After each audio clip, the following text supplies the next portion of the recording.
Lucky ने एक तरफ उन तीनों अंग्रेजों को पीट दिया। हालांकि उसे तो हाथ भी नहीं उठाना पड़ा, लेकिन उसके साथ वाली लड़कियों ने ही उसके लिए सारा काम कर दिया था। इधर दूसरी तरफ उसने देखा कि अजय और अक्षय भी कुछ लोगों को पीट रहे थे। वो बाहर आए और यहाँ विराज ने उन्हें अपनी शादी में बुलाया था। वो जिस तरह से लड़ रहे थे, लकी उन्हें देखकर काफी इंप्रेस हो गया। बाद में वो विराज की शादी के लिए निकल गए। इधर रीना ने जब उन्हें लड़ते हुए देखा तो लकी से कहा, लक्ष्मण जी, मुझे लगता है कि ये दोनों लड़के भी अपने आप में बहुत शानदार मार्शल आर्ट्स करते हैं। वो दोनों ही हम चारों के बराबर का वजन रखते हैं। ऐसे में मैं तो सोच रही हूँ कि क्यों ना उन्हें और हमारे बीच ना एक बार लड़ाई करवा के देखा जाए, देखेंगी किसमें कितना दम है। इतने में मीना ने उसके कंधे पर हाथ रखा और कहा, हाँ वैसे लड़कर तो देख लेना चाहिए, लेकिन फिर भी मैं तुम्हें बता देती हूँ कि हम उनके मुकाबले में ज्यादा दमदार हैं। तुमने देखा उनकी उम्र क्या थी? वो दोनों ही 30 से 40 के आसपास के नजर आ रहे थे। उनके मुकाबले हम लोग तो काफी जवान हैं। हालांकि अभी हमें भी बहुत कुछ सीखना होगा, पर फिर भी मुझे लगता है कि हम उन्हें आसानी से हरा सकते हैं। शीना और टीना ने भी मीना की बात पर हाँ में सिर हिला दिया, लेकिन रीना को यह बात कुछ ठीक नहीं लग रही थी। चाहे वो कितने भी ताकतवर थे, लेकिन फिर भी रीना अपने आप को उनसे कम नहीं मान रही थी। इसलिए उसने हाँ में सिर हिलाया और लकी की तरफ देखते हुए कहा, चाहे वो दोनों कितने ही ताकतवर हो, लेकिन फिर भी वो लक्ष्मण जी से ना ज्यादा ताकतवर हो ही नहीं सकते। मुझे लगता है कि लक्ष्मण जी तो उन्हें चुटकियों में हरा सकते हैं। हो सकता है कि इनके सामने ही आते ही ना वो हार मान जाए। लकी को रीना की बात सुनकर ना हंसी आ गई। उसे खुद अपने ऊपर इतना विश्वास नहीं था जितना इन बाकी लड़कियों को उसके ऊपर था। उसने मुस्कुराते हुए कहा, अच्छा तो तुम लोगों को ऐसा लगता है? हो सकता है कि तुम लोगों की नजर में मैं बहुत ताकतवर हूं, लेकिन ऐसा है नहीं। मैं तुम्हारी नजर में दुनिया का सबसे ताकतवर इंसान जरूर हो सकता हूँ, लेकिन मुझे तो लगता है कि मैं तुम चारों को भी नहीं हरा सकता। अरे नहीं लक्ष्मण जी, आप ऐसा क्यों सोच रहे हैं? आप हमारे गुरु हैं और आपसे ज्यादा ताकतवर और कोई हो ही नहीं सकता। अच्छा अच्छा, चलो ठीक है, तुम कह रही हो तो मान लेता हूँ। लकी ने फिर से मुस्कुराते हुए कहा। वो इस बात को ज्यादा आगे नहीं बढ़ाना चाहता था। उसकी बात सुनकर चारों लड़कियों को हंसी आ गई। लकी उनकी सासू माँ की तरह बात नहीं कर रहा था। भले ही लकी उनका गुरु था, लेकिन उन्हें ऐसा लग रहा था कि लकी उनका कोई दोस्त था। वो चारों अपने मुंह पर हाथ रखते हुए शर्माते हुए हंसने लगी। इधर लकी को इस बात की कोई खबर ही नहीं थी कि विराज और शहनाज की शादी होने वाली थी। शिरीन ने उसे ना तो इस बारे में कुछ बताया और ना ही लकी भी उसे किसी तरह की बात कोई पूछ पाया था। लेकिन उसे इतना जरूर मालूम था, अगर इतनी दूर से शिरीन और विराज की शादी के लिए आए लोग थे, तो इसका मतलब साफ था कि कोई बहुत बड़ी और धमाकेदार शादी होने वाली थी। थोड़ी ही देर बाद में वहां पर पुलिस आ गई और उन सब अंग्रेजों को जो बदमाशी कर रहे थे, पुलिस उन्हें अपने साथ ले आई। मामला अब शांत हो गया। लकी अपने साथ में बाकी लड़कियों और सिमोना के साथ में बारबेक्यू खाने के लिए चला गया। आज सिमोना का आखिरी दिन था और भले ही उसके साथ में जो कुछ हुआ, लेकिन उसकी वजह से वो अपना मूड बिल्कुल नहीं खराब करना चाहती थी। रात होने के बाद में लकी फिर से अपने कमरे में आ गया। लड़कियों ने कल की ही तरह आज भी उसकी मसाज की। वो जैसे ही सोने के लिए जाने वाला था कि इतने में उसके मोबाइल पर कुमारी का फोन आ गया। लकी उसका नंबर देखकर काफी खुश हो गया। कुमारी से बात किए उसे काफी दिन हो गए थे और वो उसके हाल चाल जानना चाह रहा था। इसलिए वो तुरंत अपने बिस्तर से उठा और उसने कुमारी का फोन उठा लिया। हेलो लकी, कैसे हो? मैं ठीक हूँ, तुम बताओ कैसी हो, सब ठीक? हाँ सब ठीक है। आज सुबह ही मैंने और राजा जी ने मिलकर रानी साहिबा के शरीर को दफनाया था। परसों के दिन राजा यहाँ से वापस अपने देश चले जाएंगे, लेकिन अपने घर जाने से पहले ना वो आखिरी बार तुमसे मिलना चाहते हैं। तो कल तुम जवानी होटल में आ सकते हो। वहाँ पर राजा जी शहर के सबसे बड़े लोगों को खाने पर बुला रहे हैं। उन्होंने तुम्हें भी आने के लिए कहा है, तो तुम टाइम पर पहुंच जाना, कुमारी ने कहा। हालांकि उसकी आवाज में वो पहले जैसी खनक लकी को महसूस नहीं हो रही थी। लकी समझ पा रहा था कि उसका और रानी का रिश्ता ही बहुत अच्छा था। आज सुबह भी जब वो रानी के शरीर को दफना रहे थे तो कुमारी पूरी दिन बस रोए जा रही थी। उसके आंसू थे कि थमने का नाम ही नहीं ले रहे थे। रोने की वजह से उसका गला खराब हो गया और लकी उसकी आवाज में एक अजीब सी खराश महसूस कर पा रहा था। लकी को भी दिल में उसकी आवाज सुनने के बाद हल्का सा दर्द महसूस होने लगा। वो कुमारी को इस हाल में नहीं देख सकता था, इसलिए उसने फिर से पूछा, क्या तुम सच में ठीक हो या ऐसे ही कह रही हो? नहीं नहीं, मैं सच में ठीक हूँ, तुम्हें चिंता करने की जरूरत नहीं है, कुमारी ने कहा। उसका एक बार के लिए तो मन किया कि वो फोन काट दे, लेकिन फिर उसे ना जाने क्या हुआ और वो फिर से रोने लगी। वो अपने आप को रोक रही थी, लेकिन रुक नहीं पाई। कुमारी ने सुबकते हुए कहा, लकी, मुझे ना रानी साहिबा की बहुत याद आ रही है। हम दोनों एक दूसरे के बहुत करीब थे। मैं ना उनके साथ कितने सालों से थी, मुझे भी इस बात का अंदाजा नहीं।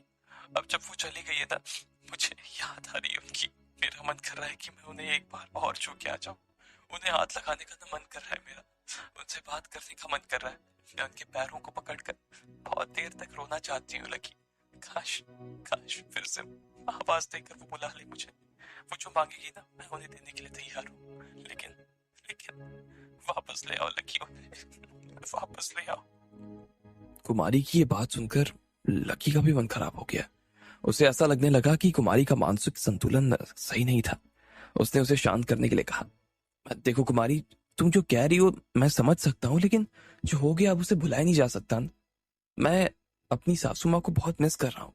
भले ही हम दोनों की एक दूसरे से ज्यादा बात नहीं हुई थी, मगर फिर भी मुझे उनकी याद आ रही है। मैं जानता हूँ कि तुम्हारे दिल पर भी क्या गुजर रही होगी, लेकिन ये बात हमेशा याद रखना कि रानी साहिबा तुम्हें ऊपर से देख रही होंगी, और अगर तुम उनके सामने इस तरह से रोने लगोगी तो उन्हें वापस बुलाओगी तो उन्हें अच्छा नहीं लगेगा ना। ऐसे में तुम्हें वो करना चाहिए जो रानी साहिबा चाहती है, तुम वही करो। तुम अकेली नहीं हो, मैं तुम्हारे साथ हूँ, और भी बहुत सारे लोग तुम्हारे साथ में हैं। वैसे भी जब रानी साहिबा जा रही थी तो उन्होंने कहा था ना मुझे तुम्हारा ध्यान रखने के लिए। मैं तुम्हारा ध्यान रखूंगा। मैं हर वक्त हर मुश्किल में तुम्हारे साथ खड़ा हूं कुमारी, और खड़ा रहूंगा, वादा कर रहा हूं। मैं उन्हें नहीं बचा पाया, लेकिन मैं तुम्हें कुछ नहीं होने दूंगा। लकी से बात करके कुमारी का दिल अब थोड़ा सा हल्का हो गया। अब उसे काफी अच्छा महसूस होने लगा।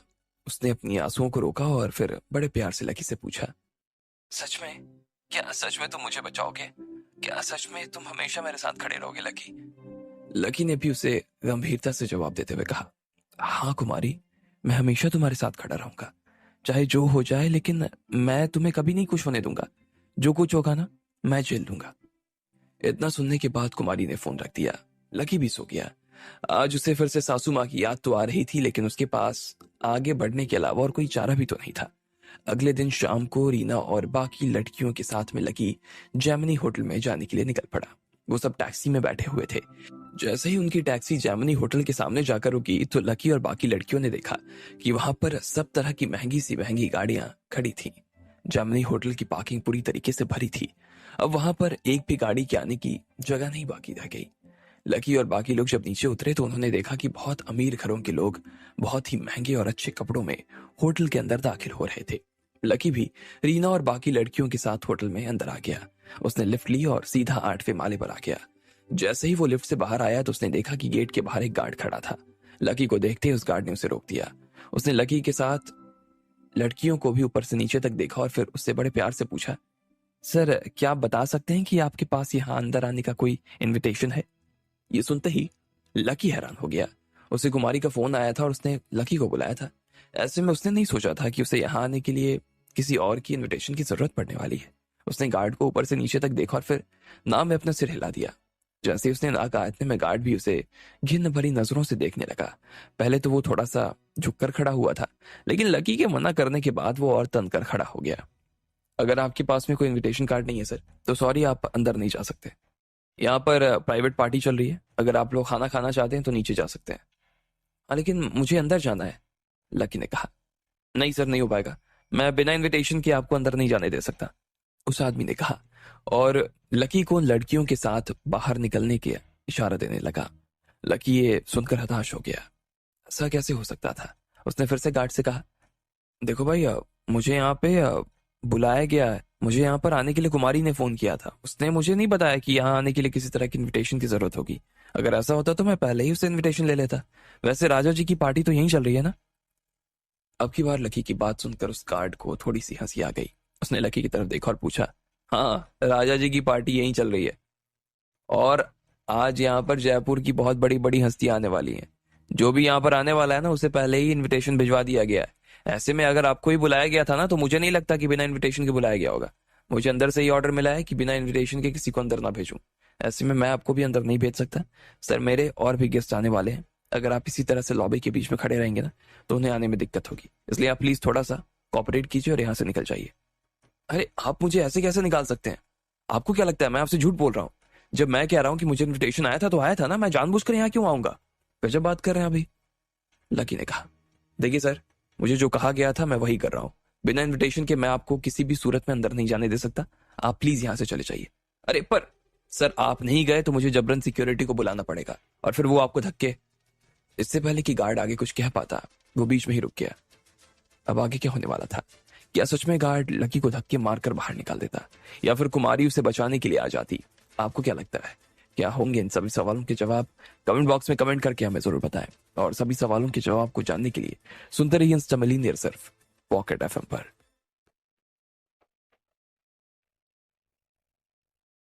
अजय और अक्षय के जाने के बाद रीना और बाकी लड़कियां लकी और उसकी तुलना कर रही थी। उन्हें ऐसा लग रहा था कि लकी उन्हें आराम से हरा सकता था। लकी इस बारे में ज्यादा बात नहीं करना चाहता था, इसलिए वो अपने घर आ गया। वहां सोने से पहले उसे कुमारी का फोन आया था और वो उसे कल राजा की होने वाली दावत में बुला रही थी। लकी अपने साथ में रीना और बाकी लड़कियों को लेकर आ तो गया, लेकिन उसे गार्ड ने रोक दिया। लकी के पास में कोई इनविटेशन कार्ड नहीं था, इसलिए वो उसे वहां से भगा रहा था। जैसे ही गार्ड ने उसे सिक्योरिटी को बुलाने के लिए कहा कि इतने में फिर से लिफ्ट का दरवाजा खुल गया। लकी और बाकी लोगों ने देखा कि उसमें से एक मोटा सा आदमी बाहर निकल कर आया हुआ था। उसके चेहरे से पहले उसका पेट बाहर निकल आया था। उसने अपना इनविटेशन कार्ड गार्ड को दिया और फिर तन कर खड़ा हो गया। गार्ड ने उसका कार्ड ठीक से देखा और फिर पूरी तरीके से नीचे झुकते हुए बोला, जाइए सर, आपका स्वागत है। आपसे मिलकर बहुत अच्छा लगा सर। राजा जी कब से आपका इंतजार कर रहे हैं। गार्ड उसे देखकर मुस्कुरा रहा था। वो आदमी भी उसकी बात सुनकर बदले में मुस्कुरा दिया, लेकिन उसके चेहरे की मुस्कान अगले ही पल गायब हो गई जब उसने लकी को और उन बाकी लड़कियों को देखा। वो उन सबको बहुत ही हीन भावना से देख रहा था। उनका वहां पर खड़ा रहना उसे सुहा नहीं रहा था। आखिर में उसने अपना मुंह खोला और बोला, गार्ड, ये इस तरह के लोग कब से अंदर आने लगे? तुम लोग ऐसे लोगों को यहाँ आने कैसे दे सकते हो? अगर राजा जी ने इस तरह के लोगों को दरवाजे के बाहर देखा तो वो हमारे देश के बारे में क्या सोचेंगे? तुम्हें पता है ना उनके और हमारे रिश्ते कैसे हैं। हटाओ इन्हें यहाँ से, वरना रिश्ते खराब हो जाएंगे। हाँ हाँ हाँ जी सर, जी जा। मैं अभी अभी अरे समझ में नहीं आ रहा क्या? मैं आपसे प्यार से कह रहा हूं, फिर भी आप मान नहीं रहे। चलिए बाहर जाइए यहाँ से। गार्ड ने हड़बड़ाहट में लकी से कहा। वो अब उसे जल्द से जल्द यहाँ से बाहर कर देना चाहता था। उसने तुरंत फिर से लिफ्ट का बटन दबाया और लकी की तरफ गुस्से में देखते हुए बोला, कैसे आदमी हो यार, इतनी बात सुनने के बाद भी यहीं पर खड़े हो? दिख नहीं रहा तुम्हारी वजह से हमारे मेहमान कितने नाराज हो रहे हैं?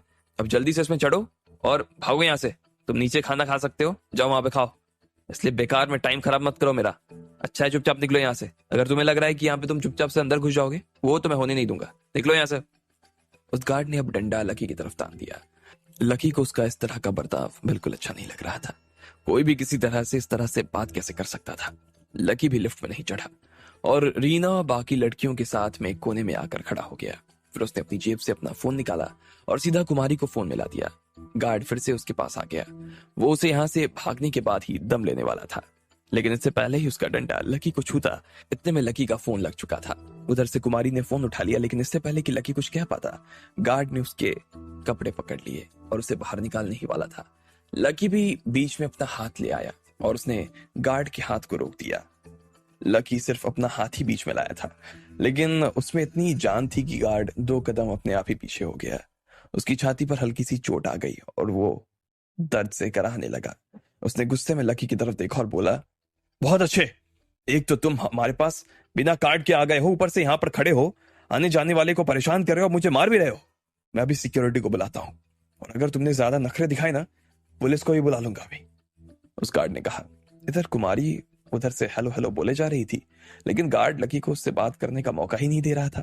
फिर जब गार्ड अपने लैंडलाइन फोन की तरफ गया तो इतने में लकी ने कुमारी से कहा, अरे कुमारी कहाँ हो यार, ये गार्ड गेट पर मुझसे बदतमीजी कर रहा है, ये मुझे बिना इन्विटेशन के अंदर नहीं जाने दे रहा। मैं इसे समझा रहा हूँ कि मेरे पास कार्ड नहीं है, तो ये मान भी नहीं रहा। अब तुम बाहर आओ और मैं इन्हें समझाऊं, वरना वो सिक्योरिटी को बुलाकर मुझे बाहर करवा देगा। अरे नहीं नहीं, तुम वहीं पर रुको, चिंता मत करो, हम लोग बस पहुंचने ही वाले हैं। राजा जी अभी भी गेस्ट हाउस में ही है, वो खुद भी अभी नहीं आए हैं। वो जैसे ही तैयार हो जाएंगे उसके बाद हम यहाँ से निकलेंगे। पर रुको, मैं अभी मैनेजर को फोन करती हूँ, वो तुम्हें अंदर एंट्री दिलवा देंगे, कुमारी ने कहा। हाँ ठीक है, मैं यहीं पर हूँ, कुछ भी होगा तो फिर से फोन करूंगा, लकी ने कहा और फिर फोन रख दिया। इधर उस गार्ड को लकी के ऊपर हंसी आ गई। वो खुद भी अपना फोन इतनी देर में पूरा कर चुका था। उसने लकी की तरफ देखा और कहा, नाटक कर रहे हो? करो करो, अच्छा नाटक कर रहे हो। मैं तुम्हारे जैसे नाटकबाज आदमी को ना अच्छे से जानता हूँ। तो वैसे फोन किसे लगाया था, मुख्यमंत्री जी को या सीधा राजा जी को? तुम्हारी जानकारी के लिए बता दूं कि मैंने भी अभी एक फोन लगाया था हमारे सिक्योरिटी चीफ को। वो अपनी टीम के साथ ना यहाँ पर आते ही होंगे और तुम्हें उठाकर ना बाहर फेंक देंगे। अब तुम खुद भी जाने के लिए कहोगे ना, तो मैं तुम्हें जाने नहीं देने वाला। जैसे ही गार्ड ने इतनी बात कही कि इतने में फिर से लिफ्ट का दरवाजा खुला। लकी किसी भी तरह की लड़ाई नहीं चाहता था, लेकिन उसे लग रहा था कि अगर ये सिक्योरिटी वाले होते तो उसके पास में लड़ने के अलावा और कोई चारा नहीं था। रीना और बाकी लोग भी उसे घबराए हुए देख रहे थे। लेकिन जैसे ही दरवाजा खुला तो लकी ने देखा वहां पर होटल का मैनेजर खड़ा था। वो लिफ्ट से बाहर आया और सीधा गार्ड की तरफ आने लगा। उसके पास में राजा जी के गेस्ट हाउस से पहले ही फोन आ गया था। उन्होंने कहा कि उनके एक बहुत ही खास मेहमान दरवाजे पर रुके हुए हैं और वहां का गार्ड उन्हें अंदर नहीं जाने दे रहा। ऐसे में मैनेजर खुद इस मामले से निपटने के लिए अंदर आया था। मैनेजर लकी के पास में आया और बोला, क्या आप ही लकी हैं? जी मैं ही लकी हूँ। लकी ने मुस्कुराते हुए उसकी बात का जवाब दिया। इतने में वो गार्ड बीच में कूद पड़ा और बोला, सर इस आदमी के पास तो कोई इनविटेशन लेटर नहीं है, बिना बुलाए ही अंदर घुसने की कोशिश कर रहा था, इसलिए मुझे ना इसे बीच में ही रोकना पड़ा। जब मैंने इसे बाहर जाने के लिए कहा तो मेरे ऊपर उल्टा धक्का मुक्की कर रहा है। मैंने अभी चीफ साहब को बुला लिया है, अपनी टीम के साथ आते ही होंगे। एक बार वो आ जाए फिर ये आदमी अपने पैरों को ना अपने सिर पर रख के भागेगा। गार्ड लकी को ऐसे देख रहा था जैसे वो उसकी चाय में गिरी कोई मक्खी थी। लेकिन जैसे ही मैनेजर ने गार्ड की बात सुनी तो उसके चेहरे के भाव ही बदल गए। इधर तो राजा जी ने खुद उसे फोन करके कहा था कि लकी उनके बेहद खास मेहमानों में से था।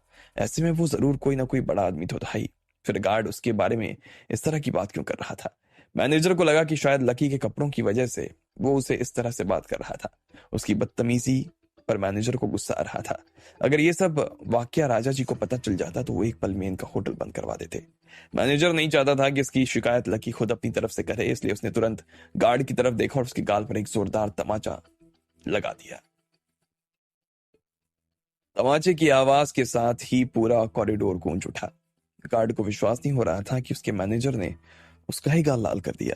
बड़ी बड़ी आंखों से मैनेजर को देखे जा रहा था। मैनेजर ने लकी को देखा और फिर गार्ड की तरफ देखते हुए भारी सी आवाज में बोला, लकी जी हमारे राजा जी के खास मेहमानों में से है। तुम्हें मालूम भी है तुम किससे बात कर रहे हो? इनके ऊपर इस तरह का इल्जाम लगाने की तुम्हारी हिम्मत कैसे हुई? तुम इन्हें बाहर करवाने के लिए चीफ को बुलाओगे? बुलाओ, मैं उसे बोलकर तुम्हें ही बाहर करवा दूंगा। अरे नहीं सर, सर मुझे नहीं मालूम था सर कि ये राजा जी के खास मेहमान थे। अगर ऐसा होता तो मैं इन्हें इस तरह थोड़ी रोकता, जाने देता ना सर। आप कहते तो मैं इनसे माफी मांग लेता हूँ। लकी जी मुझे माफ कर दीजिए, मुझे सच में नहीं पता था। मैं तो वही कर रहा था जो मुझे बोला गया। इतने में मैनेजर ने लकी के सामने हाथ जोड़ लिए और वो उसके सामने गिड़गिड़ाने लगा। लकी उसे देख रहा था। जब गार्ड को लगा कि सिर्फ हाथ जोड़ने से बात नहीं बन रही तो वो उसकी पैरों में गिर गया। लकी ने देखा कि इतने में फिर से लिफ्ट का दरवाजा खुला और अब की बार सिक्योरिटी चीफ आया हुआ था और उसके साथ कुछ गार्ड भी बाहर आए। मैनेजर को देखते ही उन्होंने सलाम किया। मैनेजर ने उस गार्ड की तरफ इशारा किया और कहा, इस आदमी को यहाँ से बाहर ले जाओ। पार्टी शुरू होने से पहले ना ये आदमी बाहर हो जाना चाहिए। मैं पलक झपकूं तो ये मुझे दिखाई नहीं देना चाहिए और सीधा इसे अकाउंट्स वालों के पास ले जाना। हिसाब किताब इसका साफ करो, भगाओ इसे यहाँ से। दूसरे गार्ड को लगाओ यहाँ पे। भले ही इसमें गार्ड की कोई गलती नहीं थी, वो तो वही कर रहा था जो उससे करने को कहा गया, लेकिन फिर भी मैनेजर किसी भी चीज को अपने ऊपर नहीं लेना चाहता था। होटल की इज्जत की बात तो बाद में थी, ये तो पहले उसकी नौकरी से जुड़ा हुआ सवाल था, इसलिए वो इस तरह का कोई रिस्क नहीं उठा सकता था। इसलिए मैनेजर ने उसके साथ में इस तरह का बर्ताव किया। अरे नहीं सर, ऐसा मत कीजिए, आप मुझे और एक मौका दे दीजिए। मैं सच में आगे से ऐसा कुछ नहीं करूंगा। मैं आपको शिकायत का कोई मौका नहीं दूंगा सर। प्लीज आप मुझे माफ कर दीजिए सर, गार्ड ने कहा। नौकरी एकदम से चले जाने की वजह से उसकी आंखों में आंसू आ गए। वो बड़ी मुश्किल से अपने आंसू को रोक पा रहा था। उसकी आवाज रुआसी सी हो गई। उसे इस बात का एहसास हो रहा था कि अनजाने में ही सही लेकिन उससे बहुत बड़ी गलती हो गई थी। लकी भी दूर खड़ा होकर रीना और बाकी लोगों के साथ में ये सब सुन रहा था। उसने मैनेजर की तरफ देखा और फिर मुस्कुराते हुए बोला, मैनेजर साहब, मुझे लगता है कि इसमें इनकी कोई गलती नहीं है। जो उसका काम था वही तो कर रहा था ना वो, और उसने जो गलती की है उसके लिए माफी भी मांग ली, इसलिए इसे माफ कर दीजिए ना, नौकरी मत लीजिए। अरे नहीं सर, ऐसे कैसे नहीं निकालूं? इसने आपके साथ ऐसी बदतमीजी की है, मैनेजर ने कहा। वो अभी भी सचेत होकर चलना चाह रहा था। जी नहीं, उसे छोड़ दीजिए, मुझे उसकी बात का कोई बुरा नहीं लगा, लकी ने फिर से मुस्कुराते हुए कहा। मैनेजर को एक बार के लिए तो विश्वास नहीं हुआ कि इतना बड़ा आदमी होने के बाद भी वो इतना साधारण है। उसने एक बार के लिए उस गार्ड को देखा और फिर उसे छोड़ने का इशारा कर दिया। गार्ड लकी के इस व्यवहार से खुश हो गया। वो उसके पैरों तक में गिर जाने के लिए राजी था। वो तुरंत फिर से हाथ जोड़कर लकी के पैरों में गिरा और बोला, thank you sir, thank you so much, मैं आपको हमेशा याद रखूंगा सर, थैंक यू, उस आदमी ने कहा।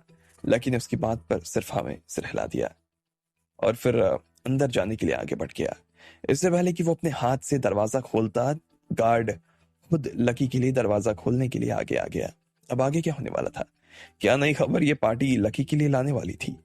और क्या इस बीच में शहनाज और विराज की शादी की खबर भी लकी को पता चल जाती? कहीं वो हमेशा के लिए राधिका को खो तो नहीं देता? आपको क्या लगता है? क्या होंगे इन सभी सवालों के जवाब? कमेंट बॉक्स में कमेंट करके हमें जरूर बताएं। और सभी सवालों के जवाब को जानने के लिए सुनते रहिए इंस्टा मिली सिर्फ पॉकेट एफएम पर।